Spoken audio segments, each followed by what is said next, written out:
Welcome to my channel प्रकाश सनांगन। और आज की खबर आपको बताएंगे। अतिथि शिक्षकों ने फिर आंदोलन की तैयारी शुरू कर दी है। राजधानी में जुटेंगे मध्य प्रदेश के 52 जिले के अतिथि शिक्षक। आइए बात करते हैं। लंबे समय से खामोश बैठे हैं अतिथि शिक्षकों ने फिर आंदोलन का तैयारी कर ली है। अतिथि शिक्षक समन्वय समिति के अन्य संगठनों के बैनर तले प्रदेश के अतिथि शिक्षक राजधानी में इकट्ठे होकर प्रदर्शन करेंगे। समिति के अध्यक्ष सुनील सिंह परिहार ने बताया है कि अतिथि शिक्षकों की दुर्दशा प्रतिदिन बिगड़ती जा रही है और शिक्षक भर्ती से हमारे मध्य प्रदेश के कई अतिथि शिक्षकों को बाहर कर दिया गया है। प्रदेश में लगभग 12,000 अतिथि शिक्षकों को बेरोजगार कर दिए गए हैं। 14 बरस सेवा देने के बाद भी अतिथि शिक्षक बेरोजगार का सामना करना पड़ रहा है।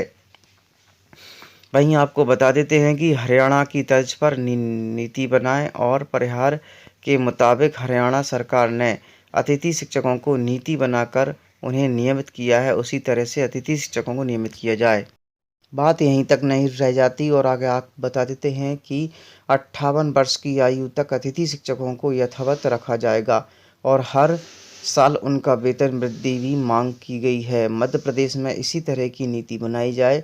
और अतिथि शिक्षकों के संघ की कार्यकारिणी अनीता हरचंदानी ने बताया है कि लगभग 2 साल से स्कोर कार्ड अपडेट नहीं हो रहा है, जिससे कि अतिथि शिक्षकों को परेशानी उठानी पड़ रही है।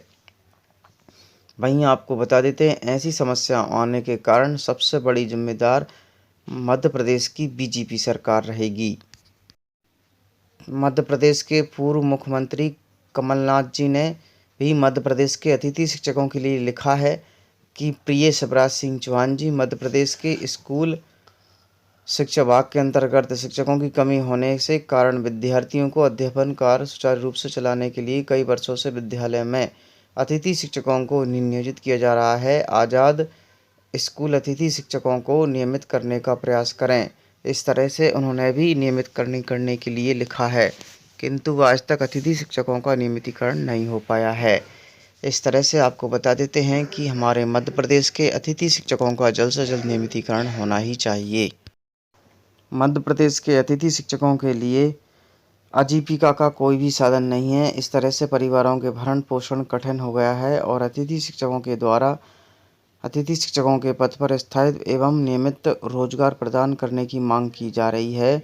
वहीं आपको बता देते हैं, मध्य प्रदेश के अतिथि शिक्षकों के द्वारा विगत 1 दशक से भी ज़्यादा समय प्रदेश के स्कूलों में अध्यापन कार्य सुचारू रूप से महती योगदान दिया गया है, किंतु आपको बता देते हैं कि इतनी कड़ी मेहनत के बावजूद भी अतिथि शिक्षकों के लिए आज तक कोई भी भर्ती के लिए पॉलिसी नहीं बनाई गई और इस तरह से हमारे मध्य प्रदेश के अतिथि शिक्षकों की आयु बढ़ गई है, जिसके कारण वह अन्य नौकरियों में नहीं जा सकते।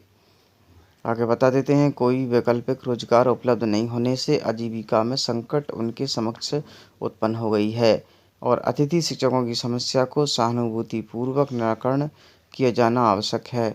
जिस प्रकार दिल्ली, हरियाणा और पंजाब में हमारे कई अतिथि शिक्षक भाई बहनों को नियमित कर दिया गया और उन्हें कम से कम 35,000 सैलरी भी दे दी गई है और उन्हें 12 वर्ष तक यानी कि 12 माह का वेतन और 62 साल तक आयु का प्रावधान भी किया गया है।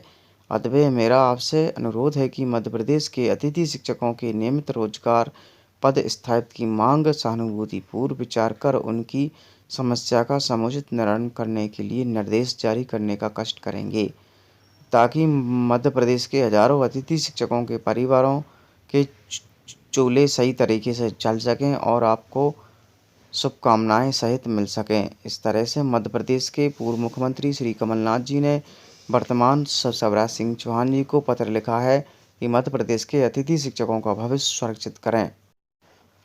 अतिथि शिक्षकों को अधेड़ में लटका दिया गया है और इस तरह से नई भर्ती के कारण टूटने लगी है अतिथि शिक्षकों की आस। उमरिया जिले से भी चयनित शिक्षकों पर लगी रोक को हटने से कई हमारे मध्य प्रदेश के अतिथि शिक्षक बाहर होने के कारण उनका कोई भी रोजगार न मिलने के कारण आज वो कई कारखानों में और कई खेती किसानी के कामों में कर अपना घर का खर्च पानी चला रहे हैं। इस तरह से मध्य प्रदेश की स्थिति गड़बड़ा रही है और वर्तमान बीजेपी सरकार को इसकी कोई सुध बुध नहीं है। इस तरह से आपको बता देते हैं कि वर्षों से कर रहे अतिथि शिक्षकों का भविष्य सुरक्षित नहीं होने के कारण अब स्कूलों में बहुत सारी परेशानियां हो रही हैं। अब देखते हैं कि मध्य प्रदेश के शिवराज सिंह चौहान कब तक अतिथि शिक्षकों की खबर लेंगे। अतिथि शिक्षकों का दर्द 15 साल पढ़ाने के बाद भी कहाँ जाएं। इस तरह से प्रदेश भर के अतिथि शिक्षकों ने अपनी मांग को लेकर गुरुवार को प्रदर्शन कर नीलम पार्क पहुंचे थे, लेकिन प्रशासन ने उन्हें अधर में जाने से रोक दिया। इसके बावजूद भी आपको बता देते हैं 150 से भी ज़्यादा अतिथि शिक्षकों के आरएसएस के प्रांतीय महासचिव घनश्याम चंद्रवंशी ने बंगले पर पहुंचकर प्रदर्शन किया। यहाँ आपको बता देते हैं फिर से नहीं अतिथि शिक्षकों के लिए एक बड़ा महाआंदोलन नीलम पार्क में संपन्न किया जाएगा और इसकी कॉपी भी आपको प्राप्त हो जाएगी। इस तरह से मध्य प्रदेश में एक फिर से बड़ा महाआंदोलन होगा, जिसका पूर्ण रूप से जिम्मेदार बीजेपी सरकार और मध्य प्रदेश प्रशासन रहेगा। हमारा बस एक ही लक्ष्य रहेगा, अतिथि शिक्षकों के परिवार को पालन पोषण में हो रही है परेशानी, तो शासकीय स्कूलों में चयनित शिक्षकों की नियुक्ति के बाद हमारे मध्य प्रदेश के अतिथि शिक्षकों को बाहर निकाल दिया गया है। उन अतिथि शिक्षकों को जल्द से जल्द प्राथमिक और मिडिल स्कूल में वापस लिया जाए और उन अतिथि शिक्षकों का भविष्य सुरक्षित किया जाए। इस तरह से मध्य प्रदेश की शासन को समझना चाहिए कि जिन अतिथि शिक्षकों ने 14 वर्ष अतिथि शिक्षकों के रूप में दिए हैं और बच्चों को पढ़ा लिखा कर आज एक अच्छे स्तर पर पहुंचाया है, तो उनका भविष्य भी सुरक्षित करे। इस तरह से आपको बता देते हैं अतिथि शिक्षक बेरोजगार हो गए हैं। उन्होंने बताया है कि 12 माह वेतन देने और 62 साल सेवा काल की मांग की है। अतिथि शिक्षकों के दौरान जिले के कई अतिथि शिक्षक मौजूद रहे और जल्द से जल्द अतिथि शिक्षकों को नियमित करने की प्रक्रिया पॉलिसी बनाई जाए। 8 नवंबर को जबलपुर हाई कोर्ट का मामला है। अब देखते हैं कि मध्य प्रदेश के अतिथि शिक्षकों के पक्ष में होगा या नहीं होगा।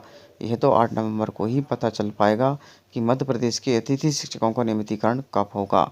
चलिए अब हम ले चलते हैं स्कूल की तरफ। एमपी बोर्ड अर्धवार्षिक परीक्षा का टाइम टेबल आ चुका है। इस तरह से मध्य प्रदेश बोर्ड ने अर्धवार्षिक परीक्षा ऑफलाइन मोड पर कराने का फैसला लिया है, जिसकी तारीख 29 नवंबर निश्चित की गई है। यानी कि 29 नवंबर को कक्षा 9वीं से लेकर 12वीं तक के छात्रों को पहला पेपर लिया जाएगा तथा बोर्ड ने बताया है कि जितने भी छात्र हैं और शिक्षक हैं वो अपने बच्चों की तैयारी उचित पूर्वक करवाएं, ताकि उन बच्चों की तैयारी ठीक तरह से होगी तभी जाके उनका पेपर अच्छे रूप में किया जाएगा। और अर्धवार्षिक परीक्षाओं के लिए टाइम टेबल परीक्षाओं का तिथि जारी कर दिया गया है। इस तरह से हमारे सभी कक्षा 9वीं से लेकर 12वीं तक के बच्चे अच्छे से तैयारी करें और इस परीक्षा को भी संपन्न कराया जाएगा। और वार्षिक परीक्षा का टाइम टेबल भी जल्द जारी हो गया है, जिसकी जानकारी हम आपको दे रहे हैं।